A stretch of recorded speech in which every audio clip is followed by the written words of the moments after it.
Hello and welcome to mint talk India और स्वागत है आप सभी का आपके नए क्लास और नए एकेडमिक सेशन में। आज के इस वीडियो में हम कक्षा 5 हिंदी की पाठ्यपुस्तक रिमझिम का पाठ नंबर 1 राख की रस्सी पढ़ेंगे। ये कहानी तिब्बत के लोक कथा पर आधारित है। लोक कथा वो होती है जो किसी क्षेत्र के लोग जनरेशन टू जनरेशन सुनाते आए हैं। दादाजी अपने बच्चों को, बच्चे अपने बच्चों को और फिर वो बच्चे उनके बच्चों को सुनाते आए हैं। क्या आपको पता है कि तिब्बत को दुनिया की छत भी बोला जाता है? ऐसा क्यों? हमारे घर की छत जैसे बहुत ऊंचाई पर होती है, वैसे तिब्बत भी बहुत ही ऊंचाई वाला इलाका है, जैसे बड़े बड़े माउंटेन्स से घिरा हुआ। हम लोग जहाँ पे रहते हैं उसे मैदान कहा जाता है। हम जमीन पे रहते हैं, लेकिन तिब्बत जो है वो जमीन के लेवल से बहुत ऊपर के लेवल पे मौजूद है। लेकिन इसे हिल स्टेशन भी नहीं कहते क्योंकि ये माउंटेन्स पे नहीं है। तिब्बत पठार पे स्थित है। पठार एक ऐसी जगह होती है जो माउंटेन्स से नीचे होती है और मैदान से ऊपर होती है। यहाँ के लोग हमेशा गर्म कपड़े पहने हुए रहते हैं क्योंकि यहाँ पे बहुत ठंड पड़ती है। और तिब्बत कहाँ पे है? ये है हमारा प्यारा भारत, इंडिया। इंडिया के ऊपर एक देश है नेपाल और नेपाल के ही ऊपर आता है तिब्बत। तो चलिए पढ़ते हैं इस कहानी को। तिब्बत के लोगों के नाम भी बहुत अलग अलग तरीके के होते हैं। ये कहानी तिब्बत के राजा के मंत्री के बारे में है और उनका नाम है लोनपोगार। लोनपोगार मंत्री जी। लोनपोगार तिब्बत के 32वें राजा यानी कि 32nd राजा सोनगवसेन गापो के मंत्री थे। मंत्री मतलब वो इंसान जो किसी राजा के दरबार में उन्हें सजेशंस देता है, सलाह मशवरा करता है। लोनपोगार भी वैसे ही मंत्री थे और वो बहुत खास थे। किनके मंत्री थे? 32वें राजा सोनगवसेन के। मंत्री जी अपने चालाकी और हाजिर जवाबी के लिए दूर दूर तक मशहूर थे। चालाकी यानी कि उनकी बुद्धिमानी, उनकी इंटेलिजेंस, और हाजिर जवाबी का मतलब होता है किसी भी बात का उत्तर तुरंत दे देने की क्षमता, बिना सोचे समझे, बिना समय गवाए, बिना टाइम लिए। ज के नीचे बिंदु लगती है तो उसका उच्चारण ज हो जाता है, इसीलिए हाजिर जवाबी यानी कि इंस्टेंटली रिप्लाई करने की शक्ति। इस एबिलिटी के लिए लोनपोगार मंत्री जी दूर दूर तक मशहूर थे, फेमस थे, प्रसिद्ध थे। उनके सामने कोई भी टिकता नहीं था। टिकता नहीं था मतलब कोई भी उनसे कोई सवाल करे तो लोनपोगार मंत्री तुरंत उसका जवाब दे देते थे। कोई भी उन्हें हरा नहीं पाता था। जैसे कि हमारे देश में अकबर बीरबल की कहानी तो आपने पढ़ी होगी। बीरबल बहुत इंटेलिजेंट थे, हर प्रश्न का तुरंत ही जवाब दे दिया करते थे। वैसे ही लोनपोगार मंत्री थे। चैन से उनकी जिंदगी चल रही थी। चैन से मतलब शांति से, पीसफुली उनकी जिंदगी चल रही थी। लेकिन वह अपने बेटे से बहुत चिंतित रहते थे। मगर जब से उनका बेटा बड़ा हुआ था, उनके लिए चिंता का विषय बना हुआ था। चिंता का विषय मतलब हमेशा लोनपोगार जी अपने बेटे के बारे में ही सोचते रहते थे। ऐसा क्यों? कारण यह था कि वह, उनका जो बेटा था, वो बहुत भोला था। भोला होने का मतलब है मासूम, सीधा साधा, इनोसेंट, जो बहुत ही सरल होता है। अच्छा इंसान जो किसी भी तरीके की ट्रिक को या फिर कनिंगनेस को नहीं पहचानता। होशियारी उसे छूकर भी नहीं गई थी। होशियारी मतलब बुद्धिमानी, चालाकी उसमें बिल्कुल भी नहीं थी। किस समय किसके साथ कैसे बात करनी चाहिए वो बिना सोचे समझे बिल्कुल सच्चाई जो है वही बोल दिया करता था। और उसी भोलेपन की वजह से लोनपोगार मंत्री जी परेशान रहते थे। वो सोचते थे, लोनपोगार ने सोचा मेरा बेटा बहुत सीधा साधा है। सीधा साधा मतलब मासूम, भोला भाला होना। मेरे बाद इसका काम कैसे चलेगा? मेरे बाद मतलब लोनपोगार जी जब इस दुनिया में नहीं रहेंगे तब उनके बेटे का काम कैसे चलेगा? मतलब वो क्या नौकरी करेंगे, कैसे पैसे कमाएंगे, अपनी जिंदगी का खर्चा कैसे चलाएंगे? क्योंकि वो तो बहुत भोले भाले थे, कोई भी बड़ी आसानी से उन्हें बेवकूफ बना सकता था। काम चलाने का मतलब होता है जिंदगी चलाने का मतलब। एक दिन लोनपोगार ने अपने बेटे को 100 भेड़े देते हुए कहा, तुम इन्हें लेकर शहर चले जाओ। 100 मतलब 100 और भेड़े मतलब शीप। जब एक भेड़ होगी 1 शीप तो उसे हम भेड़ कहेंगे, और जब बहुत सारे होंगे तो उन्हें हम भेड़े, जो कि प्लूरल हो जाता है, भेड़े कहेंगे। तो लोन पोगार ने भी सोचा कि अपने बेटे को थोड़ा इंटेलिजेंट बनाने के लिए, थोड़ा बुद्धिमानी सिखाने के लिए, तो उन्होंने अपने बेटे को 100 शीप्स दिए और कहा कि तुम इन्हें लेकर शहर जाओ, यानी कि सिटी जाओ। शहरों में गांव के मुकाबले बहुत ही ज़्यादा नौकरी के अवसर होते हैं, अपॉर्चुनिटीज़ होता है, फैसिलिटीज़ होता है। लोन पोगार जी भी यही सोचते थे कि शहर में जाके अपने बेटे को कुछ काम धंधा सिखाने के लिए एक अवसर बनाया जाए, उसे होशियारी सिखाने के कुछ मौके दिए जाए। इसीलिए उसने अपने बेटे को 100 शीप्स दिए और उन्हें लेकर शहर जाने को बोला। लेकिन साथ में उन्होंने एक बात ये भी कही, मगर इन्हें मारना या बेचना नहीं, इन्हें वापस लाना और 100 जौ के बोरों को साथ में लाना। सबसे पहले जौ क्या होता है? जौ गेहूं की तरह दिखने वाला एक तरीके का अन्न होता है, खाद्य पदार्थ, जिसका आटा बना के लोग खाते हैं। ये बिल्कुल गेहूं की तरह दिखता है। फर्क इतना है कि गेहूं बिल्कुल मुलायम स्मूथ होता है, जबकि जौ थोड़ा सा खुरदुरा होता है, लंबाई में ज्यादा होता है, लेकिन उपयोग दोनों का सेम होता है।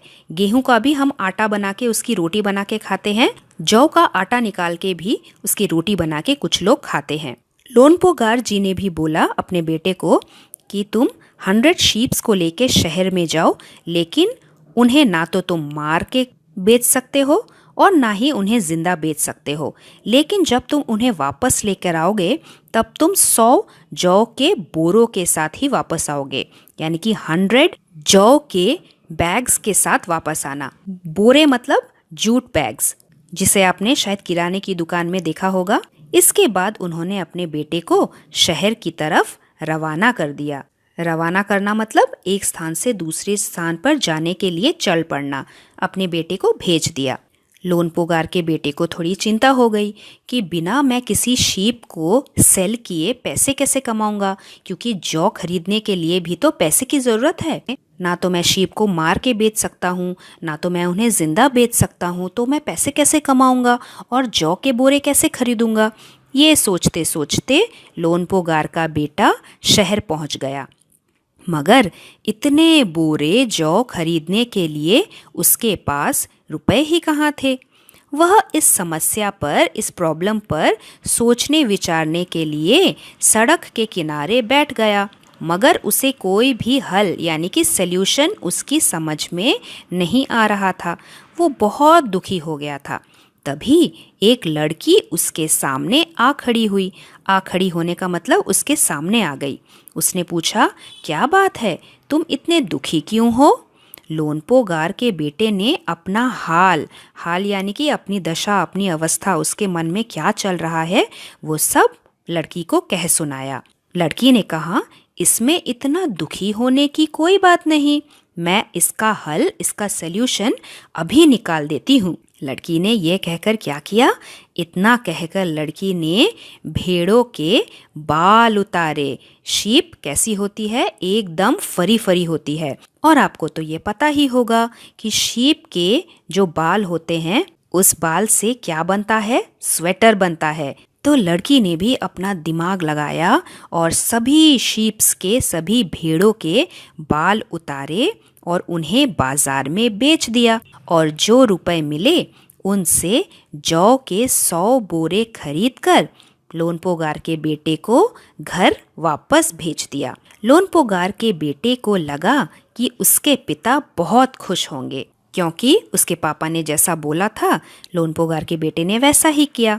मगर उसकी आप बीती पर उन्होंने ध्यान नहीं दिया। अपने बेटे की आप बीती मतलब उस पर जो घटना हुई है, अपने आप पर होने वाली घटना को आप बीती कहते हैं। बेटे के ऊपर जो आप बीती घटी थी, उस पर उसके पापा ने बिल्कुल भी ध्यान नहीं दिया। वह उठ के कमरे से बाहर चले गए, क्योंकि लोन पोगार तो अपने बेटे को होशियार बनाना चाहते थे। वो चाहते थे कि ये आइडिया उसके बेटे के दिमाग में आए।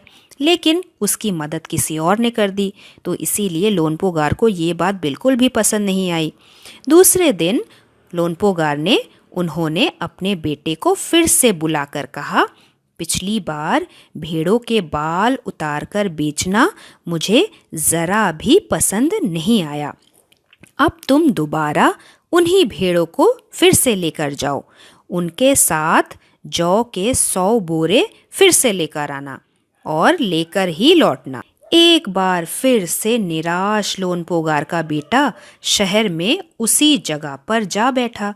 बेटे ने सोचा, एक बार तो शीप्स के जो सारे बाल थे, जिन बालों से ऊन यानी कि वुल बनाया जाता है, स्वेटर बनाया जाता है, वो तो सब हमने बेच दिया। अब फिर से पिताजी ने कहा है कि 100 जौ के बोरे और लाने हैं। अब क्या करेंगे? इतनी जल्दी तो बाल भी नहीं उगे थे कि दोबारा हम शीप्स के बाल काट दे। लेकिन फिर भी ना जाने क्यों उनके बेटे को यकीन था, यकीन मतलब भरोसा था कि वह लड़की उसकी मदद के लिए फिर से ज़रूर आएगी। और हुआ भी कुछ ऐसा ही, वह लड़की फिर से आई। लोनपोगार के बेटे ने उस लड़की से अपनी मुश्किल कह सुनाई और फिर कहा, अब तो बिना जौ के 100 बोरों के मेरे पिताजी मुझे घर में नहीं घुसने देंगे। लड़की ने बहुत सोचा और सोचकर बोली, एक तरीका और है। उसने भेड़ों की सींगें काट ली। सींगें यानी कि शीप्स के बड़े बड़े हॉर्न्स। सभी शीप्स के हॉर्न्स को काट लिया। शीप्स के हॉर्न से भी बहुत अलग अलग तरीके के टूल्स बनाए जाते हैं। बाजार में बहुत सारे लोग शीप्स के हॉर्न्स को भी खरीदने आते हैं। उन हॉर्न्स से तरह तरह के सामान बनाए जाते हैं। इसीलिए उस लड़की ने ये तरीका निकाला कि हम भेड़ों के सींगे काट लेते हैं और उन्हें बाजार में बेच देते हैं, और उन्हें बेचकर जो रुपए मिले फिर से उसने जौ के 100 बोरे खरीदे और उन बोरों को लोनपोगार के बेटे को सौंप कर यानी कि उसे देकर लड़की ने उसे फिर से घर भेज दिया। लोनपोगार का बेटा तो बहुत खुश हो गया। भेड़ों को और जौ के बोरों को पिता के हवाले यानी कि पिता के पास देते हुए लोनपोगार का बेटा बहुत खुश था। उसने विजयी भाव से सारी कहानी कह सुनाई। विजयी भाव मतलब जीतने की भाव, कि देखो पिताजी, आपने सेकंड टाइम भी जो चैलेंज दिया था वो चैलेंज पूरा हो गया। मेरे साथ ऐसी ऐसी घटना घटी, मैंने फिर से सींगे बेच दी और फिर से पैसे कमा के जौ के 100 बोरे मैं लेकर आया हूँ। यह बात सुनकर लोनपोगार जी फिर से थोड़े से वरीड हो गए कि अरे, मैं तो अपने बेटे को इंटेलिजेंट बनाने के लिए बार बार उसे शहर भेज रहा हूँ, लेकिन एक लड़की आके उसे आइडियाज़ दे के उसके प्रॉब्लम को सॉल्व कर रही है। मेरा बेटा तो खुद अपने प्रॉब्लम को सॉल्व करना सीख ही नहीं पा रहा है। तो पिताजी ने एक और ट्रिक लगाया। लोनपोगार ने कहा, उस लड़की से कहो कि हमें 9 हाथ लंबी राख की रस्सी बना के दे। 9 हाथ लंबी मतलब आपने अपने 3rd स्टैंडर्ड में non standard unit of measurement पढ़ा है ना, जिसमें हम क्यूबिट, हैंड स्पैन और फुट स्पैन से कोई भी चीज़ का मेजरमेंट करते हैं। लोनपोगार जी भी बोलना चाहते थे, एक हाथ के मेजरमेंट जितना रस्सी आता है उतना मल्टीप्लाई बाई 9, 9 हाथ लंबी रस्सी उस लड़की को बना के देनी है। और ऐसी वैसी रस्सी नहीं, राख की रस्सी बना के देनी है। राख यानी कि जब भी हम किसी चीज़ को जलाते हैं तब जलने के बाद जो चीज़ बच जाती है, जिसे हम इंग्लिश में ऐश कहते हैं, उस ऐश की बनी हुई रस्सी मुझे बना के देनी है। फिर से लोनपोगार जी उस लड़की को टेस्ट करना चाहते थे, क्योंकि राख की रस्सी बनाना तो बिल्कुल असंभव है। राख क्या आपने कभी छू के देखी है? बिल्कुल पाउडरी मटेरियल है। पाउडर वाले मटेरियल से एक सख्त और स्ट्रॉन्ग रस्सी हम कैसे बना सकते हैं? लोनपोगार जी के बेटे ने भी उस लड़की के पास जाकर अपने पिता का संदेश यानी कि पिताजी ने जो मैसेज दिया है, संदेश, उसे दोहरा दिया। दोहरा दिया मतलब वही बात दोबारा उस लड़की को कह सुनाई। लड़की ने एक शर्त रखी। शर्त मतलब अपनी बात मनवाने के लिए कही जाने वाला करार। यानी कि मैं राख की रस्सी तो बना दूंगी, लेकिन बदले में आपके पिताजी को भी एक चीज़ करनी पड़ेगी। और वो क्या? मैं रस्सी तो बना दूंगी, मगर तुम्हारे पिता को वह रस्सी अपने गले में पहननी होगी। लोनपोगार ने सोचा, ऐसी रस्सी तो बनाना असंभव है, इम्पॉसिबल है। पहली बात तो वो ऐश से रस्सी बना ही नहीं पाएगी। इसीलिए लड़की की शर्त मंजूर कर ली लोनपोगार ने। अगले दिन लड़की ने 9 हाथ लंबी रस्सी ली, उसे पत्थर के सील पर रखा। पत्थर का सील मतलब पहले के ज़माने में इस तरीके के बड़े से पत्थर में मसाले कूटे जाते थे, पीसे जाते थे, तो उसे पत्थर का सिल कहा जाता है। पत्थर का एक बड़ा सा टुकड़ा। तो लड़की ने पत्थर का ऐसा एक बड़ा सा टुकड़ा लिया, उस पत्थर पर 9 हाथ लंबे मेजरमेंट जितना रस्सी का टुकड़ा रखा और फिर क्या किया? और फिर उसे जला दिया सिल के ऊपर रखे रखे। रस्सी तो पूरी जल गई, बर्न हो गई, मगर रस्सी के आकार की राख बच गई। रस्सी के शेप जैसी राख यानी कि ऐश बच गई। जब भी आपके घर में अगरबत्ती जलती है, क्या आपने नोटिस किया है? अगरबत्ती जैसे पतली सी लंबी होती है और जब वो जलने लगती है उसकी जो राख बचती है वो भी पतली सी लंबी होती है। मान लीजिए रस्सी भी जब जली तो अपने पीछे पीछे अपने ही शेप की, अपने ही आकार की रस्सी को छोड़ती हुई गई। तो फिर बनी ना राख से बनी हुई रस्सी। फिर उस लड़की ने क्या किया? सिल समेत मतलब पत्थर के साथ ही लोनपोगार के पास पहुंच गई और उसने बोला कि देखो, मैं तो राख की रस्सी ले आई हूँ, अब इसे पहन लो। और उसे पहनने के लिए कहा, लेकिन लोनपोगार रस्सी देखकर चकित रह गए, सरप्राइज हो गए। वे जानते थे कि राख की रस्सी को गले पहनना तो बहुत दूर की बात है, उसे उठाना भी मुश्किल है, क्योंकि अगर हम राख की रस्सी को या फिर राख को टच भी करेंगे तो क्या होगा? ये टूट जाएगी, बिखर जाएगी। इस राख की रस्सी को तो हम छू भी नहीं पाएंगे, हाथ लगाते ही वो तो टूट जाएगी। लड़की की समझदारी, उसकी इंटेलिजेंस के सामने लोनपोगार जी की अपनी चालाकी धरी की धरी रह गई। मतलब वो कुछ नहीं कर पाए, उनकी अपनी चालाकी वैसी की वैसी रह गई। लोनपोगार जी भी फेल हो गए। बिना वक्त गवाए मतलब बिना टाइम वेस्ट किए लोनपोगार ने अपने बेटे की शादी का प्रस्ताव, शादी का प्रपोजल लड़की के सामने रख दिया और धूमधाम से उन दोनों की शादी हो गई। लोनपोगार जी ने भी सोचा, अगर मेरा बेटा बहुत भोला भाला है, सीधा साधा है, उसे सच झूठ, अच्छाई बुराई, दुनियादारी, इन सब चीज़ों की समझ नहीं है, तो क्या हुआ अगर उसकी शादी एक ऐसे ही समझदार लड़की के साथ हो जाए जो उसके परिवार को, उसके घर संपत्ति को, पैसे को, बिजनेस को अच्छी तरह से संभाल पाए, तो फिर उनका बेटा भी अपने ज़िंदगी में अच्छे से रह पाएगा, उसके बेटे की ज़िंदगी संवर जाएगी। इसीलिए उस लड़की के सामने अपने बेटे के मैरिज का प्रपोजल रखा और फिर धूमधाम से दोनों की शादी हो गई। थी ना एक अच्छा मज़ेदार स्टोरी। चलिए हम तिब्बत के बारे में कुछ और जानकारी सीख लेते हैं। सबसे पहले यहाँ पे आप बुद्ध देव की मूर्ति को देख सकते हैं। तिब्बत में ज़्यादातर लोग बुद्धिस्ट होते हैं, वो बुद्ध देव की पूजा करते हैं। हम इस लोक कथा को इसलिए पढ़ रहे थे क्योंकि जब भी हम किसी क्षेत्र की लोक कथा को पढ़ते हैं, हमें उस इलाके की जलवायु यानी कि वेदर, रहन सहन, वहाँ के लोग कैसे रहते हैं, क्या पहनते हैं, क्या खान पान करते हैं और कैसी संस्कृति को फॉलो करते हैं यानी कि कैसी ट्रेडिशन को फॉलो करते हैं, वो समझने में हमें हेल्पफुल होता है। तिब्बत को दुनिया की छत भी इसीलिए कहा जाता है क्योंकि वो मैदान से ऊपर होता है और पहाड़ों से थोड़ा नीचे होता है, और ऐसी जगह पठार कहलाई जाती है।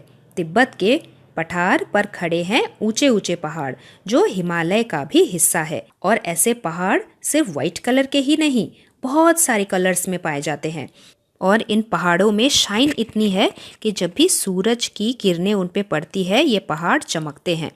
तिब्बत की हवा में नमी बहुत कम है, यानी नमी का मतलब मॉइस्चर, यानी कि यहाँ का वेदर बहुत ही ड्राई है, खुश्क मौसम है। और ऐसे ड्राई वेदर में पेड़ पौधे बहुत कम उगते हैं। यहाँ पे बारिश भी ज़्यादा नहीं होती, बर्फबारी भी कम होती है। बर्फबारी यानी कि बर्फ की बारिश। यहाँ के जंगलों में बहुत अलग अलग तरीके के पेड़ पौधे और पशु पक्षी मिलते हैं और कुछ दुर्लभ यानी कि बहुत कम मिलने वाले किस्म के टाइप्स के पेड़ पौधे भी मिलते हैं। तिब्बत की जो मिट्टी है कहीं कहीं पे रेतीली है यानी कि डेजर्ट है और कहीं कहीं पे लाल, पीली और काले रंग की मिट्टी भी मिलती है। तिब्बत में बहुत सारे झील हैं। 1500 लेक्स यहाँ पे पाए जाते हैं और सबसे फेमस लेक है मानसरोवर लेक। यहाँ के घर पहले ज़माने में लकड़ियों से बनाया करते थे, लेकिन आजकल लोग पत्थर, मिट्टी और सीमेंट का उपयोग भी करने लगे हैं। यहाँ पे भूकंप का भी बहुत खतरा रहता है। भूकंप यानी कि अर्थक्वेक। इसीलिए यहाँ की दीवारें थोड़ी सी अंदर की ओर झुकी हुई रहती हैं ताकि बिल्डिंग्स कम टूटे। तिब्बत का सबसे बड़ा शहर, सबसे बड़ा सिटी लहासा सिटी है। लहासा सिटी 3650 मीटर्स की ऊंचाई पर स्थित है। तो इसी के साथ हम इस चैप्टर का एक्सप्लेनेशन यहीं पे ख़त्म करते हैं। अपने पार्ट 2 में हम इस चैप्टर के क्वेश्चन आंसर्स को सॉल्व करेंगे। अगर आपके मन में कोई भी प्रश्न हो आप मुझे कमेंट बॉक्स में पूछ सकते हैं। मिलते हैं हम बहुत ही जल्दी पार्ट 2 के साथ। तब तक के लिए धन्यवाद एवं आपका दिन शुभ रहे। Thanks for watching and do like, share, subscribe our channel Mint Talk India for more upcoming videos.